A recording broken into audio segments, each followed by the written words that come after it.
Bismillahirrahmanirrahim. Dear students, Assalamu alaikum. Today we are going to discuss the 6th lecture of our chapter number 1, 9th class chemistry.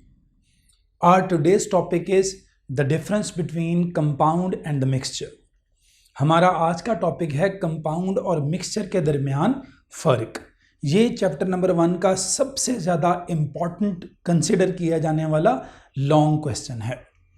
इसमें हम लोग differences पढ़ेंगे, 7 differences between compound and the mixture, और कुछ और अहम बातें जो है वो इस कॉन्सेप्ट के लिहाज से करेंगे आज इंशाल्लाह.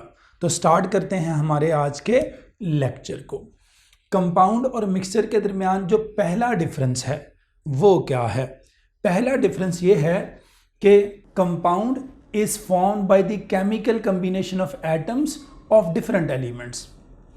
कंपाउंड डिफरेंट एलिमेंट्स के एटम के केमिकल कॉम्बिनेशन से बनता है. जब मुख्तलिफ एलिमेंट्स आपस में केमिकल रिएक्शन करते हैं, उनके आपस में केमिकल रिएक्शन करने से कंपाउंड बनता है. तो कंपाउंड बनने के लिए ज़रूरी है कि 2 या 2 से ज़्यादा एलिमेंट्स आपस में केमिकल रिएक्शन करें. जैसे कार्बन और ऑक्सीजन जब आपस में मिलेंगे तो क्या बनेगा? Carbon dioxide. जैसे कार्बन है तो ये ऑक्सीजन से मिलता है तो क्या बनता है? Carbon dioxide. तो ये एक कंपाउंड है क्योंकि ये केमिकल कॉम्बिनेशन से बना है डिफरेंट एटम्स ऑफ एलिमेंट्स के.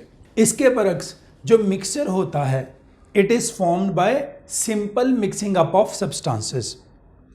मिक्सचर 2 या 2 से ज़्यादा अशिया के सिंपल मिक्स अप होने से बनता है, उनकी सिंपल मिक्सिंग से बनता है. 2 एलिमेंट्स, जैसे आप आयरन को सिलिकॉन को आपस में मिक्स कर दें, कार्बन को सिलिकॉन को आपस में मिक्स कर दें. 2 या 2 से ज़्यादा एलिमेंट्स या इवन कंपाउंड्स जब हम उनको आपस में क्या करते हैं? मिक्स करते हैं. नमक को पानी में डाल लें, पानी को नमक में डाल लें, तो इस तरह सिंपल मिक्सिंग से क्या होगा? मिक्सचर बनेगा. मिक्सचर बनने के लिए 2 या 2 से ज़्यादा चीज़ों का आपस में केमिकल रिएक्शन करना शर्त नहीं है, लेकिन कंपाउंड बनाने के लिए उनका आपस में केमिकल कॉम्बिनेशन यानी कि रिएक्शन करना शर्त है.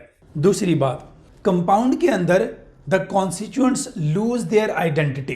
कंपाउंड के अंदर जो अज्जा, कॉन्स्टिट्यूएंट्स, कंपोनेंट्स आपस में मिलते हैं वो अपनी शनाख्त खो देते हैं. They lose their identity and become a thing which is completely different. मसलन जैसे मैंने ये आपके सामने लिखा था, कार्बन और ऑक्सीजन मिलके कार्बन डाइऑक्साइड बनाते हैं. अब कार्बन डाइऑक्साइड मुकम्मल तौर पर एक अलग चीज़ है कार्बन और ऑक्सीजन से. कार्बन एक अलहदा चीज़ है, ऑक्सीजन एक अलहदा एलिमेंट है. कार्बन डाइऑक्साइड एक कंपाउंड है जो कार्बन और ऑक्सीजन दोनों से डिफरेंट है. और इसके बरक्स जो मिक्सचर के कंपोनेंट्स होते हैं, they do not lose their identity. Mixture के जो कंपोनेंट्स होते हैं, they do not lose their identity. ये अपनी शनाख्त को खोते नहीं हैं, ये अपनी शनाख्त को बरकरार रखते हैं. मसलन आप नमक और रेत को मिक्स करेंगे आपस में, तो नमक और रेत अपनी आइडेंटिटी या शनाख्त बरकरार रखेंगे क्योंकि वो मिक्सचर है और उन्होंने आपस में केमिकल रिएक्शन नहीं किया हुआ, वो सिंपल मिक्सिंग से बना है. तीसरा फ़र्क, जो कंपाउंड्स होते हैं they always have fixed composition by mass. Compounds के अंदर मास के लिहाज से फिक्स कॉम्पोजिशन होती है, यानी कंपाउंड के अंदर जो एटम्स मिले होते हैं, एलिमेंट्स मिले होते हैं, उनकी जो मास के लिहाज से रेशो होती है वो फिक्स होती है. मसलन ये कंपाउंड है कार्बन डाइऑक्साइड. अब कार्बन का मास होता है 12. कार्बन का मास क्या होता है? 12.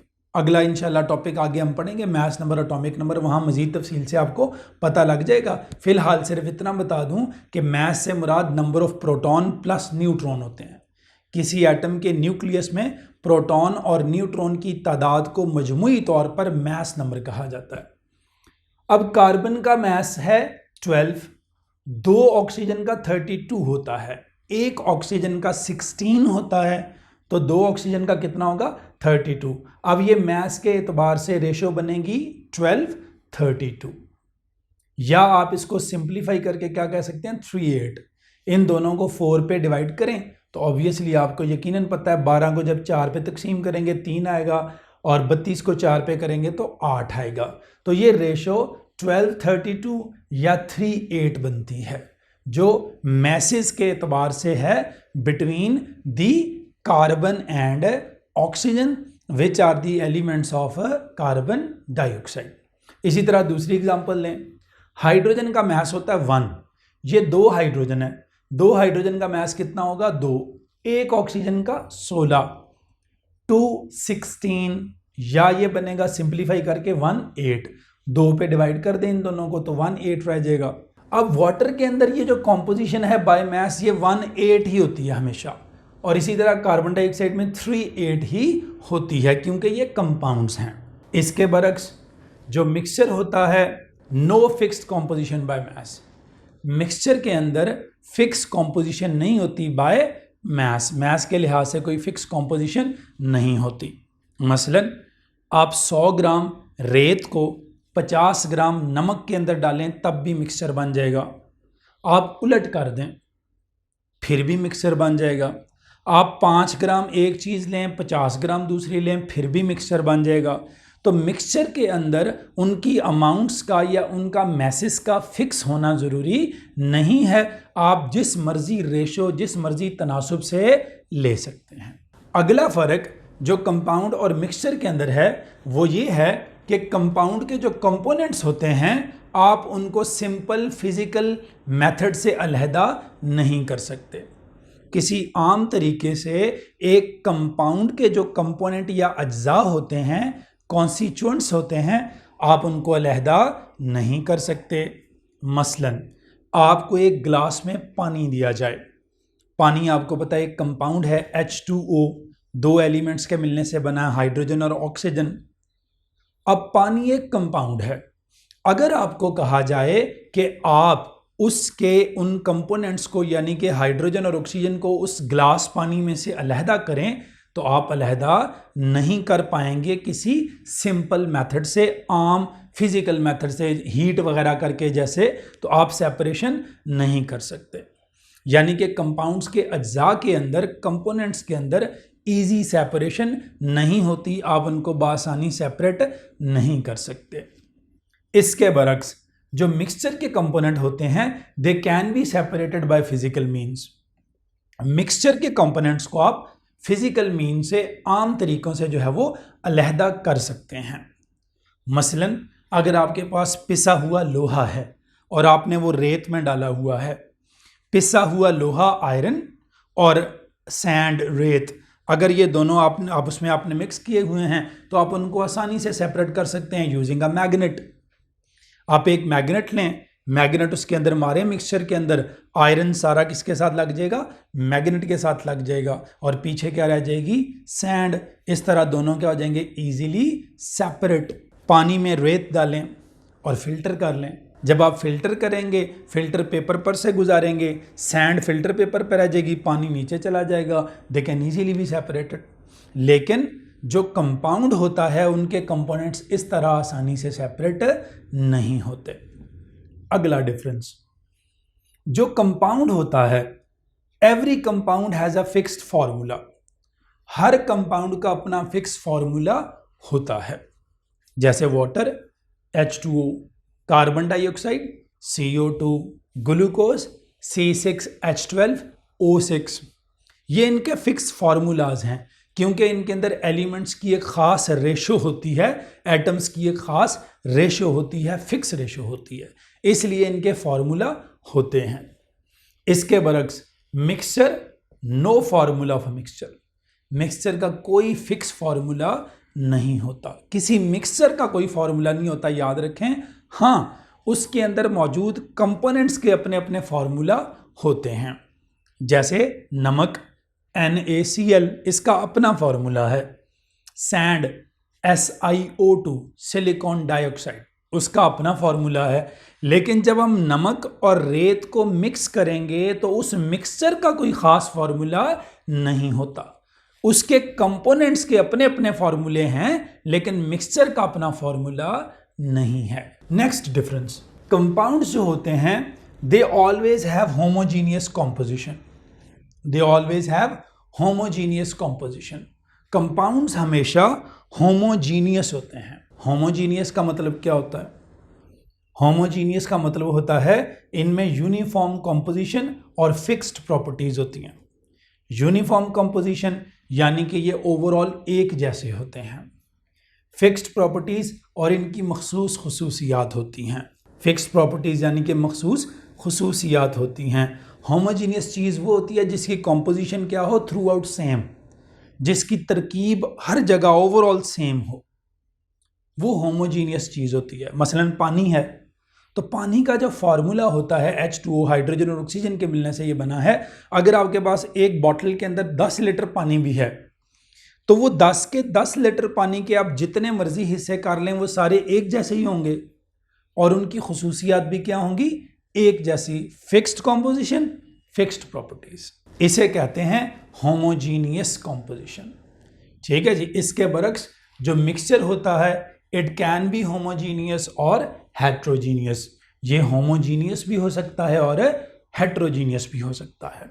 होमोजीनियस मैंने अभी बताया था, यूनिफॉर्म कंपोजिशन और फिक्स प्रॉपर्टीज। होमोजीनियस मिक्सचर, तो मिक्सचर होमोजीनियस भी होते हैं। अगर आप चीज़ों को अच्छी तरह मिक्स करेंगे, दो या दो से ज़्यादा चीज़ों को अच्छी तरह मिक्स करेंगे तो आपका मिक्सचर क्या हो जाएगा, होमोजीनियस। और अगर आप उनको अच्छी तरह नहीं मिक्स करते तो वो क्या हो जाएगा, हेट्रोजीनियस। तो होमोजीनियस मिक्सचर जो होता है, यूनिफॉर्म कंपोजिशन, तरकीब उसकी यूनिफॉर्म होती है। मसलन आप रेत और नमक को लेकर अच्छी तरह मिक्स कर लें तो वो जो वेल मिक्स्ड मिक्सचर बनेगा वो क्या कहलाएगा, होमोजीनियस। और अगर आप अच्छी तरह मिक्स नहीं करेंगे, किसी एक तरफ रेत ज़्यादा एक तरफ नमक ज़्यादा, तो वो क्या हो जाएगा, हेट्रोजीनियस। तो ये होमोजीनियस और हेट्रोजीनियस डिफरेंस, तो ये होमोजीनियस मिक्सचर और हेट्रोजीनियस मिक्सचर में फ़र्क होता है। होमोजीनियस मिक्सचर की कॉम्पोजिशन यूनिफॉर्म होती है और प्रॉपर्टीज़ क्या होती हैं, फिक्स। जो हेट्रोजीनियस मिक्सचर होता है उसकी ना यूनिफॉर्म कॉम्पोजिशन होती है और ना यूनिफॉर्म प्रॉपर्टीज़, फिक्स प्रॉपर्टीज़ या खुसूसियात भी नहीं होती। मसलन होमोजीनियस मिक्सचर की आपको मिसाल देता हूँ, कोका कोला, पेप्सी, स्प्राइट। अब ये होमोजीनियस मिक्सचर होते हैं। अब कोक, स्प्राइट ये मिक्सचर हैं, इसमें चीनी भी होती है, इसमें कार्बन डाइऑक्साइड भी होती है, पानी भी होता है। अब वो सारी चीज़ें वेल मिक्स्ड होती हैं, अच्छी तरह मिक्स की गई होती हैं। अगर आप एक 1.5 लीटर की बॉटल में से 6 गिलास भी निकालें तो उन 6 के 6 गिलास की प्रॉपर्टीज़ क्या होती हैं, सेम। जायका क्या होता है, सेम। कलर क्या होता है, सेम। मिठास क्या होती है, सेम। यानी कि ये होमोजीनियस है। क्या है, होमोजीनियस मिक्सचर है। इसी तरह एयर भी होमोजीनियस होती है, हवा होमोजीनियस मिक्सचर है मुख्तलिफ गैसों का। गैसोलीन, पेट्रोल, पेट्रोल भी क्या है, होमोजीनियस मिक्सचर है। पेट्रोल पंप पे जब आप पेट्रोल डलवाते हैं तो जिस तरह का पेट्रोल आपको मिलता है, अगले भाईजान अगर उसी जगह से डलवाएंगे तो उनको भी वैसा ही मिलेगा, वो एक जैसा ही होता है। आइसक्रीम, अगर आप फीस्ट खाते हैं तो फीस्ट के अंदर बाइट आप चाहे यहाँ से लें, चाहे यहाँ से लें, चाहे यहाँ से लें, उसका जायका, उसकी मिठास और बाकी सब कुछ क्या होगा, एक जैसा होगा। तो ये क्या होते हैं, होमोजीनियस मिक्सचर्स। हेट्रोजीनियस मिक्सचर में मैंने बताया था यूनिफॉर्म कॉम्पोजिशन नहीं होती, फिक्स प्रॉपर्टीज नहीं होती। ठीक है जी, जैसे सॉइल, मट्टी। अब क्या आपके ख्याल में पाकिस्तान के हर इलाके की मट्टी एक जैसी ज़रखेज़ है? कतई नहीं। मुल्तान की मट्टी ज़रखेज़ मानी जाती है और हमारे बहुत सारे इलाके हैं जहाँ की मिट्टी को कहा जाता है कि निस्बतन बहुत ज़रखेज़ है। अब सारी दुनिया के सारे ममालिक में जो मिट्टी है, क्या वहाँ की ज़रखेज़ी एक जैसी है? बिल्कुल भी नहीं। तो ये क्या है, हेट्रोजीनियस। कहीं कोई मिनरल्स, मादनियात, नमकियात ज़्यादा हैं, कहीं कोई कम हैं। इसी तरह इसकी मिसाल है रॉक, चट्टान, वुड, लकड़ी। तो ये हेट्रोजीनियस मिक्सचर की मिसालें हैं। नेक्स्ट डिफरेंस है compounds always have sharp and fix melting point. Compounds के हमेशा शार्प और फिक्स मेल्टिंग पॉइंट होते हैं। शार्प का मतलब होता है एक मखसूस टेम्परेचर होता है जिस पर वो पिघल जाते हैं, मेल्ट कर जाते हैं।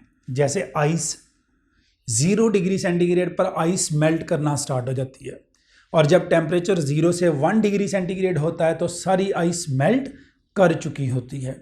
इसका मतलब क्या हुआ कि इसका जो मेल्टिंग पॉइंट है वो शार्प और फिक्स है। इसके बरक्स जो मिक्सचर्स होते हैं उनके शार्प और फिक्स मेल्टिंग पॉइंट नहीं होते।